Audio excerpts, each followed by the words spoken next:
What does it mean to express ideas freely? What would it mean if we could not express ideas freely?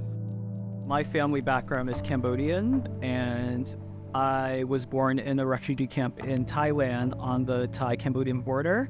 My family resettled to America in 1992. When I show up in communities, sometimes I'm an architect, I'm a Black architect.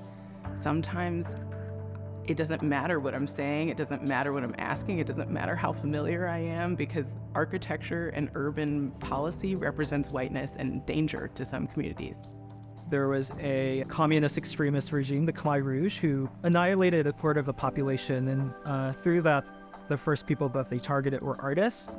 I didn't think of pursuing an artistic path seriously until I learned more about Cambodian history and learning about the Cambodian genocide.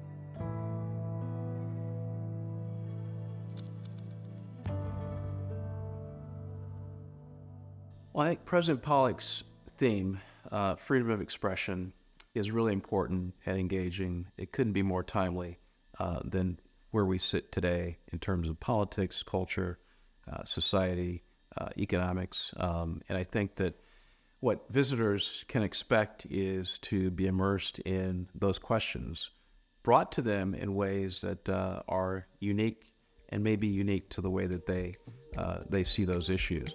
I was really thinking a lot about language, and language is both a way to assimilate and acculturate into Americanness. I was taking an elective on Southeast Asian film, and I wanted to write about this film that I had grown up watching called The Girl Who Spelled Freedom. It's about a refugee family where one of the daughters goes on to become a spelling bee champion. And I was really interested in sort of it as a cultural historical object. Using the film as a archival material and responding to it within an installation was something that I had already been thinking about. And then the exhibition opportunity came up, and I wanted to use this as a platform to be in conversation with other artists that were speaking to this theme of freedom of expression. In terms of architecture, the concept of freedom of expression, I think, was a point of curiosity to me with the communities that I work with. What form does that take? What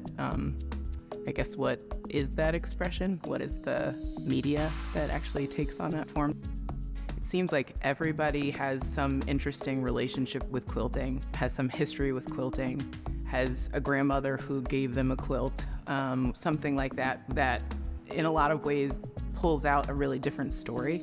That's where this is coming from, is really starting to have those dialogues between something that is familiar, like quilting, versus something that's a little bit more unfamiliar, a little bit more distant from just sort of regular everyday life, and then joining those two languages and techniques together to start to have conversations about architectural representation and how that actually connects back to people in neighborhoods and maybe their more personal memory. Many of us take these freedoms, especially freedom to express, for granted. I don't know, I do feel as though this piece is a way to complicate our conception of what it means to express freely. Part of this is starting to hone the skill that allows for the community to have an identity that is expressed through the connection to the architect, the connection to design that maybe you don't naturally have. But with small increments or with small sort of tactile engagement methods, we might be able to have a more fruitful conversation and a progressive conversation about how architecture and Blackness actually show up in communities. Hopefully people will come to the exhibitions, come back, reflect, and think about the vulnerabilities they're willing to put themselves through and the vulnerabilities they're willing to ask of others, to have conversations, to open up discourse with people you might disagree with, but also to become active in the citizenship of our country and the maintenance of the values of freedom of expression, First Amendment rights, and the ability to speak your mind. If we don't have that, we will have lost everything. If we do have that, we gain and sustain the ability to communicate and to run a democratic society.